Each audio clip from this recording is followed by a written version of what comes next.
లా లా లా లా లా. Budget ప్రవేశపెట్టిన ఆర్థిక మంత్రి నిర్మలా సీతారామన్. త్వరలో సర్పంచ్ ఎలక్షన్లు. లక్ష అప్పైనా సరే ఈసారి సర్పంచ్ కావాల్సింది. ఆయన 1,00,000 ఖర్చు పెడితే గెలుస్తాం, 100 ఓట్లు కూడా రావు. ఓ పని చేద్దాం, ఎకరం జాగా అమ్మేద్దాం. 9, 9, 4, 8, 5, 2, 3, 6, 5, 4, 8. జాగ్రత్తగా ఉండండి. ఓకే జాగ్రత్తగా ఉండండి. హలో బ్రో, బ్రో మనది 1 ఎకరం జాగా అమ్మేయాలి బ్రో, అర్జెంటు. అదే మొన్న 40 అన్నావు కదా, పోతుందా? 40 అన్నావు కదా, మన 50 వరకు అట్లా పోతుందా? 20?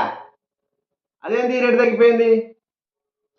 1 ఎకరం జాగా అమ్మినా సరే ఈసారి సర్పంచ్ కావాల్సిందే. నీ అవ్వ తగ్గేదేలే.